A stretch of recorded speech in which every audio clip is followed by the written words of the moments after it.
Okay, നമ്മൾ Iga study സെൻറ്ററിൻ്റെ online ക്ലാസ്സിലേക്ക് സ്വാഗതം. നമ്മൾ റിസോഴ്സ് ആൻഡ് ഡെവലപ്മെൻറ്റ് എന്ന് പറഞ്ഞ ചാപ്റ്റർ പഠിച്ചുകൊണ്ടിരിക്കുകയായിരുന്നു. അതിൻ്റെ പാർട്ട് ഫസ്റ്റാണ് കഴിഞ്ഞ പ്രാവശ്യം പോസ്റ്റ് ചെയ്തത്. ഇനി നമ്മൾ പാർട്ട് സെക്കൻഡിലേക്ക് പോകാം. പാർട്ട് ഫസ്റ്റിൽ നമ്മൾ എന്തൊക്കെയാണ് പഠിച്ചതെന്ന് ഓർമ്മയുണ്ടോ? Resource, what are the resources, what are the major criteria for the resource classification, ഇതൊക്കെയാണ് നമ്മൾ പഠിച്ചത്. കണ്ടോ? On the basis of origin, exhaustibility എന്നൊക്കെ പറഞ്ഞ് നമ്മൾ പഠിച്ചായിരുന്നു. ഇനി നമ്മൾ അടുത്ത ഏരിയ ആണ് റിസോഴ്സ് ഡെവലപ്മെൻറ്റ് അല്ലെങ്കിൽ ഡെവലപ്മെൻറ്റ് ഓഫ് റിസോഴ്സസ്. ഇതിനെ സംബന്ധിച്ചാണ് നമ്മൾ ഇനി പഠിക്കാൻ പോകുന്നത്.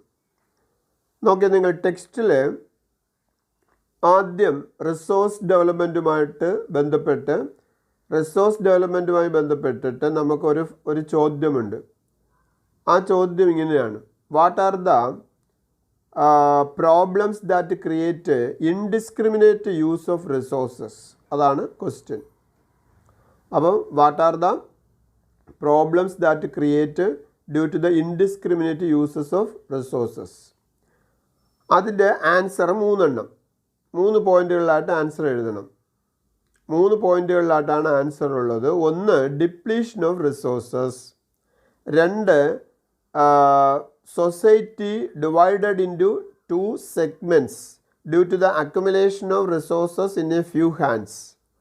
3, there are some ecological crises created due to the indiscriminate uses of resources. They are global warming, ozone layer depletion, environmental pollution and land degradation.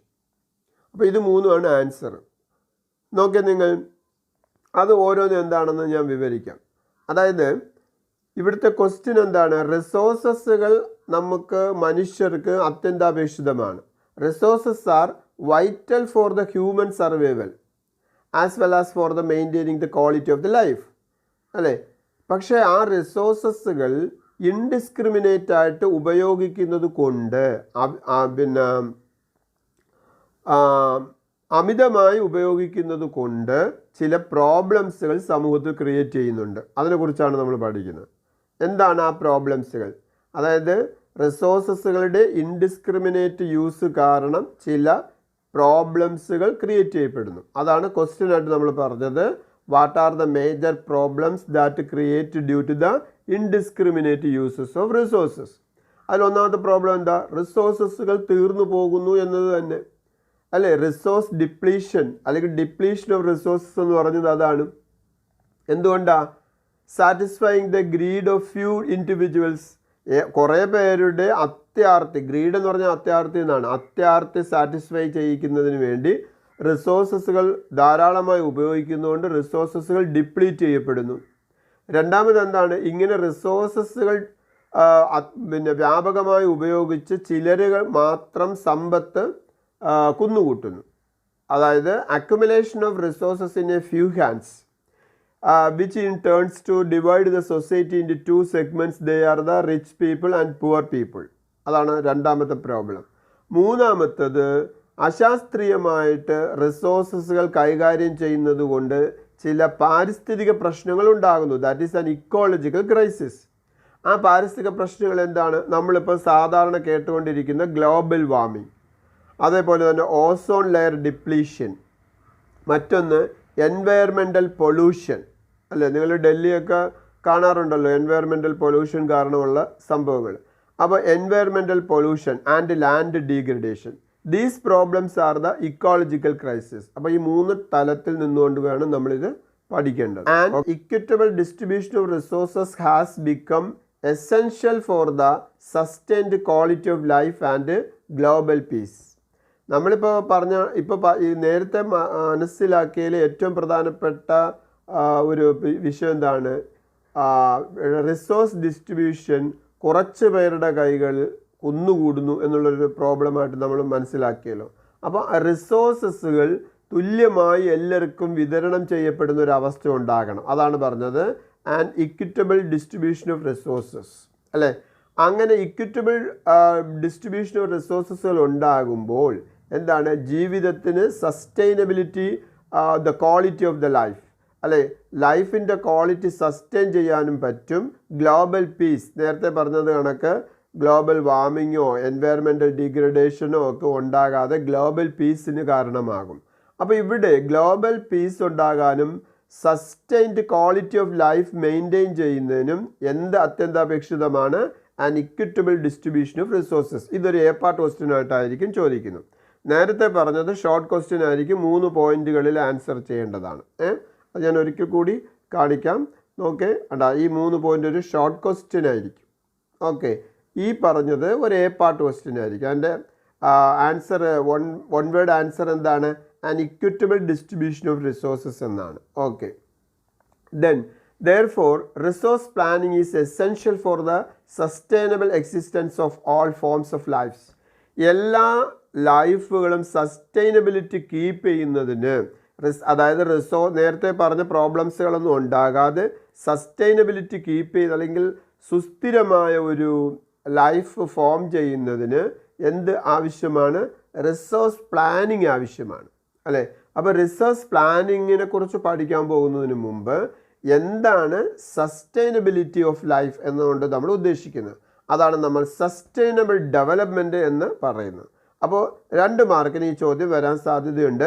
Sustainable development എന്താണ്? Sustainable development നോക്കിക്കോളൂ. Sustainable economic development means development should not take place without damaging the environment. അതായത് നമ്മുടെ പരിസ്ഥിതിക്ക് damage ഉണ്ടാകാവുന്ന വിധത്തിലായിരിക്കരുത് വികസനങ്ങൾ ഉണ്ടാകുന്നു. എന്ന് പറഞ്ഞാൽ വികസനത്തിൻ്റെ പേര് പറഞ്ഞ് പരിസ്ഥിതി വിഭവങ്ങളെ ക്രമാതീതമായി എക്സ്പ്ലോയിറ്റ് ചെയ്യരുതെന്നും അത് പരിസ്ഥിതിക്ക് ഡാമേജ് ഉണ്ടാകുകയാണ്. വികസനത്തിൻ്റെ പേര് പറഞ്ഞാണ് പരിസ്ഥിതിക്ക് ഡാമേജ് ഉണ്ടായിക്കൊണ്ടിരിക്കുന്നത്. കഴിഞ്ഞ പ്രാവശ്യം കേരളത്തിൽ വെള്ളപ്പൊക്കവും ഉരുൾപൊട്ടലും ലാൻഡ് സ്ലൈഡിംഗ് ഒക്കെ ഉണ്ടായല്ലോ. വൻതോതിലാണ് ലാൻഡ് സ്ലൈഡിങ് ഉണ്ടായത്, അല്ലേ? അതിൻ്റെ കാര്യം എന്താണ്? സഹ്യപർവ്വത നിരകളിലെ ക്രമാതീതമായ, അതായത് ഇൻഡിസ്ക്രിമിനേറ്റ് യൂസസ് ഓഫ് റിസോഴ്സസ് ആണ് അതിന് കാരണം. അവിടെ പാറമടകളെല്ലാം അശാസ്ത്രീയമായി നിർമ്മിക്കപ്പെട്ടതാണ് ഒരു കാരണമായിട്ട് സയൻറ്റിസ്റ്റുകൾ പറഞ്ഞിട്ടുള്ളത്.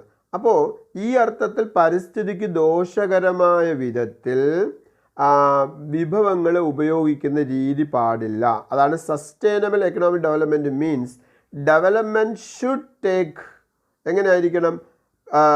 Development should take place without damaging the environment. പരിസ്ഥിതിക്ക് ഡാമേജ് ഉണ്ടാക്കാത്ത വിധത്തിൽ എന്തുണ്ടാകണം? വികസനം ഉണ്ടാകണം. അതിനോടൊപ്പം and development in the present should not compromise with the needs of the future generation. ഭാവിയിലെ ജനങ്ങൾക്ക് അവരുടെ ആവശ്യങ്ങൾ നിറവേറ്റുന്നതിൽ തടസ്സം വരാത്ത വിധത്തിൽ വേണം പ്രസൻറ്റിലുള്ള ജനങ്ങളുടെ ആവശ്യങ്ങൾ നിർവഹിക്കാൻ. എന്ന് പറഞ്ഞാൽ നമ്മൾക്ക് ഇപ്പോൾ പെട്രോൾ ഒരു റിസോഴ്സാണ്. നമ്മൾ പെട്രോൾ ക്രമാതീതമായി ആവശ്യത്തിനും ആവശ്യമില്ലാത്തതിനും എല്ലാം പെട്രോൾ ഇങ്ങനെ ഉപയോഗിച്ചുകൊണ്ടിരുന്നാൽ പെട്രോൾ പെട്ടെന്ന് തീർന്നു പോകും. അങ്ങനെ വരുമ്പോൾ ഭാവിയിലെ ജനങ്ങൾക്ക് ആ പെട്രോൾ കിട്ടാതെ വരും. മനസ്സിലായില്ലേ? അതായത് നമ്മൾ ഫോസിൽ ഫ്യൂവൽസുകളെല്ലാം ഒരു നിശ്ചിത ക്വാണ്ടിറ്റി മാത്രമേ ഭൂമിയിൽ ഉള്ളൂ. അത് പെട്ടെന്ന് ഉപയോഗിച്ച് തീർന്നാൽ ഭാവിയിലെ ജനത്തിന് ആ ഫോസിൽ ഫ്യൂവൽസുകൾ കിട്ടാതെ വരും. അതാണ് നമ്മളിവിടെ പറഞ്ഞത്. എന്ത് പറഞ്ഞത്? അതായത് should not be compromise with the needs of the future generation. ഭാവിയിലെ ജനങ്ങൾക്ക് ഈ പറയപ്പെട്ട വിഭവങ്ങളുടെ ലഭ്യത ഉറപ്പ് വരുത്തിക്കൊണ്ട് മാത്രമേ പ്രസൻറ്റിലെ ജനങ്ങൾ വിഭവങ്ങൾ ഉപയോഗിക്കാൻ പാടുള്ളൂ എന്ന് പറഞ്ഞാൽ, അത് ചുരുക്കി പറഞ്ഞാൽ റിസോഴ്സസുകൾ ആവശ്യത്തിന് മാത്രമേ പാടുള്ളൂ, ആവശ്യത്തിന് മാത്രമേ ഉപയോഗിക്കാൻ പാടുള്ളൂ. ദുരുപയോഗം ചെയ്യരുത്, ആവശ്യമില്ലാതെ റിസോഴ്സസുകൾ ഉപയോഗിക്കരുത് എന്നതാണ്. നിങ്ങൾക്കറിയാമോ 2007 നൊബേൽ സമ്മാനം കിട്ടിയത്, സമാധാനത്തിനുള്ള നൊബേൽ സമ്മാനം ഇന്ത്യക്കാരനായ പച്ചൗരിക്കും അമേരിക്കക്കാരനായ അൽഗോറിനുമാണ്. എന്താ കാര്യം? അൽഗോർ ചെയ്തത് ഒരു ഡോക്യുമെൻ്ററി പിടിച്ചു. ആ ഡോക്യുമെൻ്ററിയിൽ റിസോഴ്സസുകൾ ക്രമാതീതമായി ഉപയോഗിക്കുന്നത് കൊണ്ടുള്ള ദോഷങ്ങൾ ആണ് പറഞ്ഞു വെച്ചത്. റിസോഴ്സസുകൾ ക്രമാതീതമായി ഉപയോഗിക്കരുത് എന്ന മെസ്സേജാണ് അദ്ദേഹം ഈ ഡോക്യുമെൻ്ററിയിലൂടെ ലോക ജനതയ്ക്ക് കൊടുത്തത്. അതുകൊണ്ടാണ് അദ്ദേഹത്തിന് നൊബേൽ സമ്മാനം.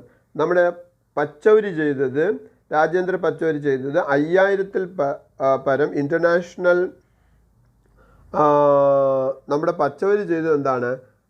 ബോധവൽക്കരണ പരിപാടികൾ. ഏകദേശം 5000-ൽ പരം ഇൻ്റർനാഷണൽ ലെവലിലുള്ള ബോധവൽക്കരണ പരിപാടികളാണ് അദ്ദേഹം ആസൂത്രണം ചെയ്തത്. ഇവരുടെ രണ്ടുപേരുടെയും സേവനത്തിനാണ് 2007 സമാധാനത്തിനുള്ള നൊബേൽ പ്രൈസ് കിട്ടിയത്. അതായത് പരിസ്ഥിതിയെ എൻവയർമെൻ്റൽ പൊള്യൂഷനിൽ നിന്നും രക്ഷപ്പെടുത്താൻ വേണ്ടി. ഓക്കെ, അപ്പോൾ എന്താണ് സസ്റ്റൈനബിൾ ഡെവലപ്മെൻ്റ് എന്ന് മനസ്സിലായല്ലോ. അപ്പോൾ ഇതുമായി ബന്ധപ്പെട്ട് റിയോ ഡി ജനീറോയിൽ ഒരു സബ്മിറ്റ് 1992 ഉണ്ടായിട്ടുണ്ട്. ആ റിയോ ഡി ജനീറോയിലെ സബ്മിറ്റിനെ കുറിച്ച് പഠിക്കണം. എന്താ ഒന്നൊക്കെ, അതായത് in June 1992 more than 100 heads of states met in Rio de Janeiro in Brazil for the first International Earth Summit. The summit was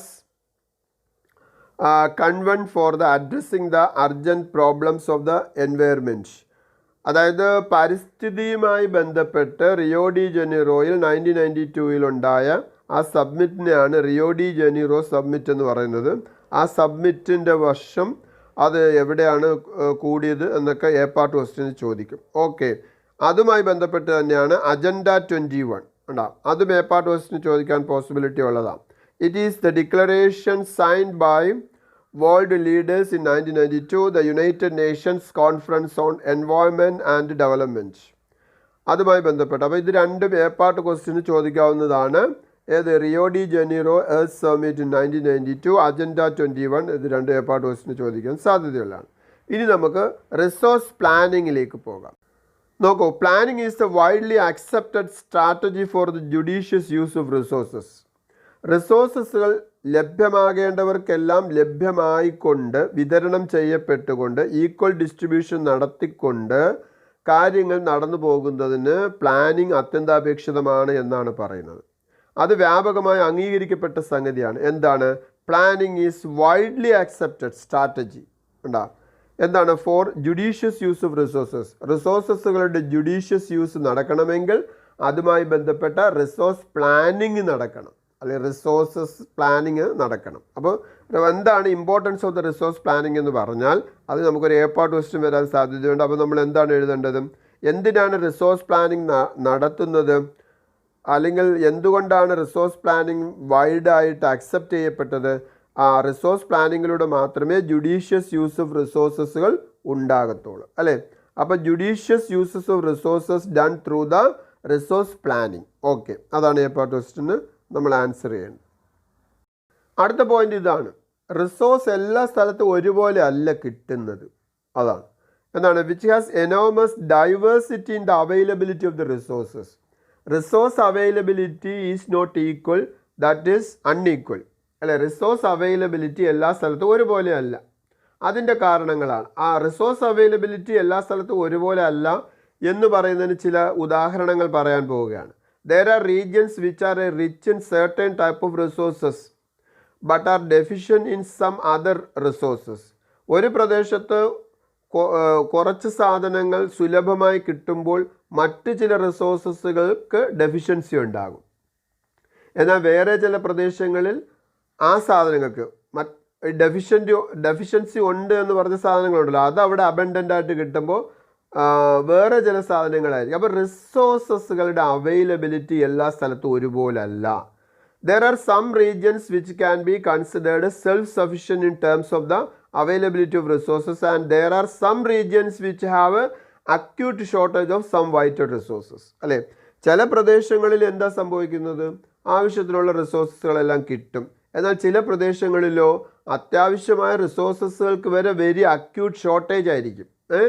അതാണ് അതിന് ഒരു ഉദാഹരണം ടെക്സ്റ്റിൽ കൊടുക്കുന്നുണ്ട്. For example, the states of Jharkhand, Chhattisgarh and Madhya Pradesh are rich in minerals and coal deposits. ഈ പറയപ്പെട്ട സ്റ്റേറ്റുകളിലെല്ലാം മിനറൽസുകളും കോൾസുകളും ധാരാളമായി ഉണ്ട്. Arunachal Pradesh has abundance of the water resources but lacks of the infrastructural development. Arunachal പ്രദേശെ സംബന്ധിച്ച് ജലം ധാരാളമായി കിട്ടുന്നു, പക്ഷേ അവിടെ ഇൻഫ്രാസ്ട്രക്ചർ ഇല്ല. The state of Rajasthan is very enjoyed with the solar wind energy but lacks of the water resources. എന്നാൽ അരുണാചൽ പ്രദേശിൽ ധാരാളം വാട്ടർ റിസോഴ്സസുകൾ കിട്ടുമ്പോൾ രാജസ്ഥാനിൽ വാട്ടർ റിസോഴ്സസുകളില്ല, മറിച്ച് ഒരുപാട് കാറ്റും സൂര്യപ്രകാശവും ലഭ്യമാകുന്നു. അപ്പോൾ ഇതൊക്കെ ഉദാഹരണമായി മനസ്സിലാക്കി വെച്ചാൽ മതി. എന്താണ്, ഏതിനുള്ള ഉദാഹരണമാണ്? റിസോഴ്സസുകൾ എല്ലാ സ്ഥലത്തും ഈക്വലായിട്ടല്ല അതിൻ്റെ അവൈലബിലിറ്റി ഉള്ളത് എന്നതിനുള്ള ഉദാഹരണമായിട്ട് മനസ്സിലാക്കി വെച്ചേക്കണം. ഓക്കെ, ഇനി നമുക്ക് റിസോഴ്സ് പ്ലാനിങ്ങിലേക്ക് പോകാം. റിസോഴ്സ് പ്ലാനിങ് എന്താണ്? Resource planning is A complex process which involves. Resource planning എന്ന് പറഞ്ഞാൽ ചില പ്രോസസ്സുകളെല്ലാം കൂടെ ചേരുന്ന, അല്ലെങ്കിൽ റിസോഴ്സ് പ്ലാനിങ് എന്ന് പറയുന്നതിനകത്ത് എന്തൊക്കെ പ്രോസസ്സുകളാണ് ഉള്ളതെന്നാണ്. നോക്കിക്കോളൂ. ഒന്ന്, identification and inventory of the resources R resource across the regions of the country. This involves surveying, mapping and qualitative and quantitative estimation. എന്തൊക്കെയാണ്? അതായത് റിസോഴ്സ് പ്ലാനിങ് എന്ന് പറഞ്ഞാൽ ഒരു രാജ്യത്ത് എവിടെയെല്ലാം ഏതെല്ലാം റിസോഴ്സസുകൾ ഉണ്ട് എന്ന് കണ്ടെത്തണം, തിരിച്ചറിയണം. വേണ്ട, ഫസ്റ്റ് വൺ, എവിടെ ഏതെല്ലാം റിസോഴ്സസുകൾ ഉണ്ടെന്ന് തിരിച്ചറിയണം. അതാണ് identification and inventory of resources across the regions of the country എന്നുകൊണ്ട് പറയുന്നത്. അപ്പോൾ ഒരു പോയിന്റ് മനസ്സിലായോ? ഇനി ആ കണ്ടെത്തിയ റിസോഴ്സസുകൾ എത്രത്തോളമുണ്ട്, അതിൻ്റെ ക്വാണ്ടിറ്റി, അതിൻ്റെ ക്വാളിറ്റി മെഷർ ചെയ്യണം. അപ്പോൾ ക്വാണ്ടിറ്റി മെഷർമെൻറ്റ് നടക്കണം, ക്വാളിറ്റി മെഷർമെൻറ്റ് നടത്തണം. അപ്പോൾ റിസോഴ്സ് പ്ലാനിങ് എന്ന് പറഞ്ഞാൽ ചില കാര്യങ്ങളെല്ലാം കൂടെ ചേരുന്നതാണ് റിസോഴ്സ് പ്ലാനിങ്. ഫസ്റ്റ് വൺ, നമ്മൾ ഐഡൻറ്റിഫൈ ചെയ്യണം, പിന്നെ അത് ഇൻവെൻ്ററി ചെയ്യണം, അത് കണ്ടെത്തണം. മൂന്നാമത് നടക്കേണ്ട പ്രോസസ്സ് എന്താണ്? അത് എത്രത്തോളമുണ്ട്, ദാറ്റ് ഈസ് ക്വാണ്ടിറ്റേറ്റീവ് മെഷർമെൻറ്റ്. പിന്നെയോ അതിൻ്റെ ക്വാളിറ്റി എങ്ങനത്തതാണ്, അതിൻ്റെ ക്വാളിറ്റേറ്റീവ് മെഷർമെൻറ്റ്. ഉദാഹരണമായിട്ട് തന്നെ നമുക്ക് കിട്ടുന്ന കോള്, ഉദാഹരണം നമ്മൾ ആസാം പോലുള്ള നോർത്ത് ഇന്ത്യൻ സ്റ്റേറ്റ്സിൽ നിന്ന് കിട്ടുന്ന കോള്, അത് കണക്ക് വെസ്റ്റ് ബംഗാളിൽ നിന്ന് കിട്ടുന്ന കോള്, ഇതിനൊക്കെ ക്വാളിറ്റി വേരിയേഷൻ ഉണ്ട്. അത് ഞാൻ പാഠത്തിൻ്റെ ആ ഭാഗങ്ങളിൽ എത്തുമ്പോൾ അത് ഞാൻ എക്സ്പ്ലെയിൻ ചെയ്യാം. ഇവിടെ നമ്മൾ റിസോഴ്സ് പ്ലാനിങ്ങിൽ എന്തെല്ലാം ഉണ്ട്? ഒന്ന്, നമ്മൾ ഇൻവെൻ്ററി ചെയ്യണം, ഐഡൻറ്റിഫൈ ചെയ്യണം, അതേപോലെ ഇൻവെൻ്ററി ചെയ്യണം. ആ ഇൻവെൻ്ററി ചെയ്യപ്പെട്ട റിസോഴ്സസുകളുടെ ക്വാണ്ടിറ്റി എത്ര, ക്വാളിറ്റി എത്ര. അടാ, ഇതൊക്കെ വളരെ സിമ്പിളായി നമുക്ക് എഴുതാവുന്നേ ഉള്ളൂ. What are the components that including the resource planning എന്നതായിരിക്കും ചോദ്യം. ആ ചോദ്യം വേണമെങ്കിൽ സൈഡിലോട്ട് എഴുതിയിട്ടോളൂ. ദെൻ റിസോഴ്സ് പ്ലാനിങ്ങിലുള്ള രണ്ടാമത്തത് എന്താണ്? Involving a planning in structural എൻഡോഡ് with the appropriate technology, skill and institutional setup for implementing resource development and for implementing resource development plans. അതായത് ഈ റിസോഴ്സസുകൾ നമ്മൾ എവിടെ ഉണ്ടെന്നൊക്കെ ഐഡൻറ്റിഫൈ ചെയ്തല്ലോ. ഇനി നടക്കേണ്ട എന്താണ്? നമുക്ക് ഈ റിസോഴ്സസുകൾ ഉപയോഗിക്കത്തക്ക വിധത്തിലുള്ള ടെക്നോളജി നമുക്ക് വേണം. ഒന്ന്, അതായത് ഈ റിസോഴ്സസുകൾ അവിടുന്ന് എക്സ്കവേറ്റ് ചെയ്യത്തക്ക വിധത്തിലുള്ള ടെക്നോളജി നമ്മുടെ കയ്യിൽ വേണം. രണ്ടാമത്, അതിൻ്റെ ഇൻസ്റ്റിറ്റ്യൂഷണൽ സെറ്റപ്പുകൾ ഉണ്ടാകണം. അപ്പോൾ ഇത് രണ്ടിനും നമ്മൾ ഇൻഫ്രാസ്ട്രക്ചറുകൾ എന്നാണ് പറയുന്നത്. അതായത് റിസോഴ്സസുകൾ ഉപയോഗിക്കാൻ ആവശ്യമായ ഇൻഫ്രാസ്ട്രക്ചറുകൾ. എന്താണ് റിസോഴ്സസുകൾ ഉപയോഗിക്കാൻ ആവശ്യമായ ഇൻഫ്രാസ്ട്രക്ചറുകൾ? ഒന്ന്, ഇൻസ്റ്റിറ്റ്യൂഷണൽ സെറ്റപ്പാണ്. എന്നുകൊണ്ട് ഉദ്ദേശിക്കുന്നത് എന്താ? റിസോഴ്സ് പ്ലാനിംഗ് ഒക്കെ നടത്തുന്നതിന് സർക്കാർ തലത്തിൽ തന്നെ ഒരു ഡിപ്പാർട്ട്മെൻറ്റ് ഉണ്ടാവുകയും ആ ഡിപ്പാർട്ട്മെൻറ്റ് അത് പ്ലാൻ ചെയ്ത് നേരത്തെ പറഞ്ഞ എസ്റ്റിമേഷൻ പോലുള്ള പരിപാടികളൊക്കെ നടത്തുന്നതിന് അതിനാവശ്യമായ ഇൻസ്റ്റിറ്റ്യൂഷണൽ സെറ്റപ്പ് ഉണ്ടാകണം. രണ്ടാമത്, ആ പ്ലാനിങ്ങിനനുസരിച്ച് റിസോഴ്സസുകൾ നമുക്ക് എടുക്കാൻ ആവശ്യമായ ടെക്നോളജി ഉണ്ടാകണം. ഓക്കെ, അത് പോയിന്റുകൾ കണ്ട. അതായത് റിസോഴ്സ് പ്ലാനിങ്ങിലെ രണ്ടാമത്തെ ഘടകം എന്താണ്? That involving a planning structure endowed with the appropriate technology, അതേപോലെ തന്നെ skill and institutional setup for the implementing the resource development plans. അല്ലേ? അതിനകത്ത് സ്കില്ല് എന്നുകൊണ്ട് ഉദ്ദേശിക്കപ്പെടുന്നത് എന്താണ്? അതായത് അതിനാവശ്യമായ, അതിന് പര്യാപ്തമായ മനുഷ്യൻ്റെ കഴിവാണ് അവിടെ ഉദ്ദേശിക്കപ്പെടുന്നത്. ആ രൂപത്തിലുള്ള സ്കിൽഡ് പേഴ്സൺസുകളെ നമ്മൾ വാർത്തെടുക്കണം. ഇനി നോക്കൂ, മൂന്നാമത്തെ എന്താണ്? Matching the resource development plans with the overall national development plans. രാജ്യത്ത് മൊത്തത്തിലുള്ള റിസോഴ്സ് ഡെവലപ്മെൻറ്റ് പദ്ധതികളുമായി സമരസപ്പെട്ട് വരുന്ന ഒരു രീതി സ്വീകരിക്കപ്പെടേണ്ടതായിട്ടുണ്ട്. ഓരോ പ്രദേശത്തിനും ആ പ്രദേശത്തിന് അനുയോജ്യമായ റിസോഴ്സ് ഡെവലപ്മെൻറ്റ് പ്ലാനുകളാണ് നമ്മൾ തയ്യാറാക്കേണ്ടത് എന്നാണ് അതിനർത്ഥം. നമ്മുടെ രാജ്യം ആദ്യത്തെ പഞ്ചവത്സര പദ്ധതി ഫസ്റ്റ് 5 ഇയർ പ്ലാൻ മുതൽ തന്നെ ഈ റിസോഴ്സ് പ്ലാനിങ് നമ്മൾ ഇംപ്ലിമെൻറ്റ് ചെയ്തിട്ടുണ്ടായിരുന്നു. Okay, the availability of resources is a necessary condition for the development of any region. ഏതൊരു പ്രദേശത്തിൻ്റെയും വികസനത്തിന് എസ്പെഷ്യലി എക്കണോമിക് ഡെവലപ്മെൻറ്റിന് resource availability is a necessary condition, അല്ലെ, അത്യന്താപേക്ഷിതമാണ്. But mere availability of resource in the absence of the corresponding change in technology and institutions may hinder the development. എന്നാൽ resource ഉണ്ടായതുകൊണ്ട് മാത്രം കാര്യമായില്ല. Resource ഉണ്ടായിരിക്കുകയും എന്നാൽ കയ്യിൽ ടെക്നോളജിയും ഇൻസ്റ്റിറ്റ്യൂഷണൽ സെറ്റപ്പും ഇല്ലാതിരിക്കുകയും ചെയ്താൽ എന്ത് സംഭവിക്കും? ഡെവലപ്മെൻറ്റ് ഉണ്ടാകത്തില്ല. ഫോർ എക്സാമ്പിൾ പല ആഫ്രിക്കൻ രാജ്യങ്ങളിലും റിസോഴ്സസുകൾ ആവശ്യത്തിന് ഉണ്ട്. പക്ഷേ അത്